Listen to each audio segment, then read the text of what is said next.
What do Ruth, Smeeth, Margaret Hodge and Lee Harpin have in common? They recently claimed that anti-Semitism has been overstated for political games. That's right, they have engaged in the exact same behaviour that we, the left, have been accused of, an exact thing that Jeremy Corbyn is accused of that led to his whip being removed. Now I bet you're wondering what context this might be. Well, recently Keir Starmer travelled to Berlin to meet with the SDP in order to film a campaign video on the economy. However, he used the backdrop of the Holocaust Memorial as his video. Now there was no mention of the Holocaust and there was no mention of anti-Semitism. So why exactly did Keir Starmer use the Holocaust Memorial as a backdrop? Who knows, but clearly it was a very, very wrong thing to do. Now of course those that called out Jeremy Corbyn or maybe some of his failings or some of the party's failings in tackling anti-Semitism, you think they would blatantly call this out because this is extremely tone deaf. Dare I say it, some people might think this is anti-Semitic. Well, those three names I gave you, Ruth Smeeth, Lee Harpin and Margaret Hodge, jumped to Keir Starmer's defence. Keir Starmer has a proud record in fighting anti-Semitism. He visited the Holocaust Memorial and spoke about it at the time. This attack is not only wrong, but completely disingenuous and deeply unfair, and attempts to politicise something that simply shouldn't be. Now that's quite a different message as to what we heard in 2015 to 2019. And of course, I would like to know what Keir Starmer's record in what he's proud of in which he fought anti-Semitism. I'd like to know that. We also have another tweet from Lee Harpin. Totally agree with Ruth Smeeth. Time organisations like the CAA come clean about their links to another political party. Now, arguably one of the biggest opponents to Jeremy Corbyn, and especially into the anti-Semitism crisis, well, you'd expect her to be very hardline on what Keir Starmer has done. Quite the opposite. Keir Starmer visited Holocaust Memorial on trip to Berlin. Totally appropriate. I'm fed up of the CAA using anti-Semitism as a front to attack Labour. Time to call them out for who they really are. More concerned with undermining Labour than rooting out anti-Semitism. So the CAA, who are they? The CAA are Campaign Against Anti-Semitism. They were very, very critical to Jeremy Corbyn, so at least they're consistent in being very critical of Keir Starmer. Now, Margaret Hodge, back in 2018, became a patron to the organisation. So back then she was massively supportive of it. What has changed today? I don't know, is it the new leader? This clearly undermines the fight against anti-Semitism when you pick and choose what is right and wrong based on the person you like. So when we claimed that anti-Semitism had been used to weaponise for political factions, that it had been, slightly overstated in the mainstream media, that was categorically true.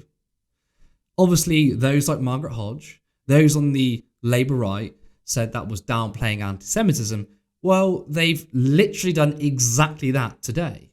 But in my opinion, what Keir Starmer has done, using the backdrop of the memorial, the Holocaust Memorial, and not even mention about it, to talk about the economy, that to me is deeply, deeply offensive. Margaret, why aren't you offended by this? Is this not anti-Semitic? Why is everybody who opposed the measures in which Jeremy Corbyn took, and maybe lack thereof as well, why was he getting so much criticism on anti-Semitism, but the same doesn't apply to the current leadership? I wonder. So what is the fuss all about? Why is Margaret Hodge and others criticising Campaign Against Anti-Semitism? Well, it's based on this statement. They said, it's a matter of decency and long-established convention in Germany that you never stoop to using the Berlin Holocaust Memorial as some kind of prop, but to incorporate the memorial as the backdrop for a political clip that does not even mention the Holocaust is an insult. This is especially so for a political party that itself still has serious problems with anti-Semitism in its ranks. Exploiting a visit to the Holocaust Memorial like this for campaigning purposes is not just tasteless, it's manipulative and repulsive. Our recent polling found that 81% of British Jews feel that anti-Semitism is still inadequately addressed under Sir Keir Starmer. Many feel that attempts to tackle racism against Jews in the Labour Party has been more of a public relations effort than anything of substance. This offensively crass PR video will do little to dispel that impression. Joe Glasman is the head of political and government investigations. Now, to me, that statement seems entirely reasonable. There is still a big issue of anti-Semitism in the Labour Party. Just ask Jewish people themselves. 80% of them seem to think so. And it's completely correct that the last 2 years of trashing the left, of trashing Jeremy Corbyn, hasn't been about stamping out anti-Semitism.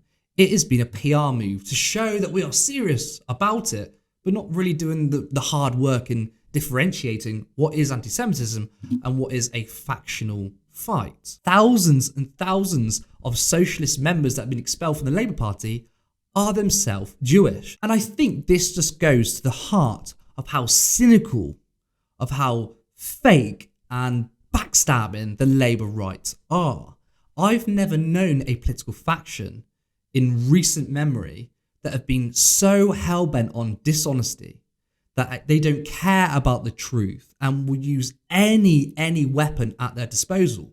Now, of course, the Conservatives have a lot of problems in their party, policy aside, but I've never seen the amount of uncomradely behaviour among the Tories. I mean, they stick together, maybe so much so, maybe too much, but they respect one another as a colleague.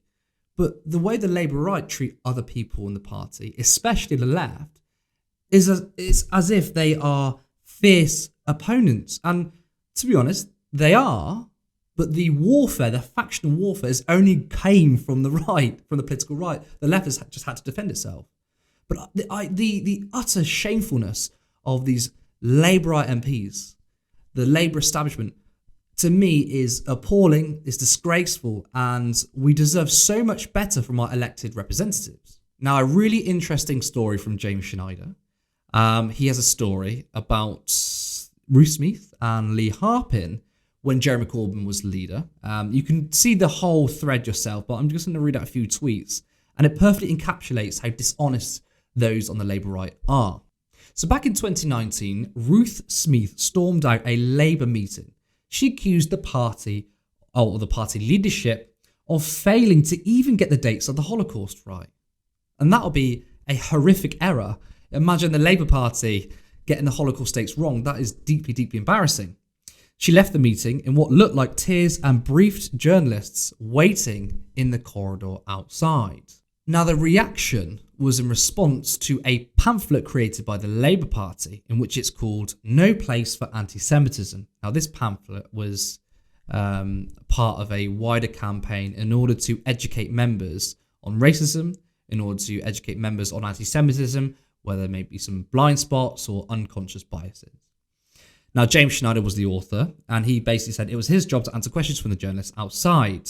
Now, at first he thought, oh my God, I made a terrible mistake. I've put the dates of the Holocaust wrong. And of course anyone would be massively upset, especially with the anti-Semitic crisis under Jeremy Corbyn. Imagine doing a massive fuck up like that. That would be embarrassing. But it turns out, well, actually the dates weren't wrong. So between 1941 and 1945, the Nazis systematically murdered 6 million Jews. That's the exact quote from the pamphlet. And James Schneider looked into it to check if he was correct or not. That is the correct dates. That is the widely accepted dates that most people use when talking about the Holocaust. So, why did Ruth Smeeth run out the room? Maybe she was mistaken. Fair enough. Maybe it's an honest mistake. She thought the Labour Party got it wrong. It's very upsetting. I'm sure, once we explain to MPs, once James Schneider explains to the journalists, it was all just one misunderstanding. It's fine. There's no issue. So he explains to the journalist that Smeeth is mistaken, and thought, everything would be fine. Of course, that's not a story to be written up, is it? Because why would you write a story that MP mistakes Holocaust dates, but is upset about the Labour Party for doing the right dates? You see, the logic is clearly flawed there. No one with half a brain cell, no one who calls themselves a journalist worth their salt would publish a story of this, right? So enter Lee Harpin. James Schneider explained to him that no, the dates on the pamphlet were entirely correct, and Lee Harpin at the time had nothing to rebut with, didn't say anything. Okay, great, let's move on. But what happened next? Well, it seems like an article was published, and this is a quote from the article.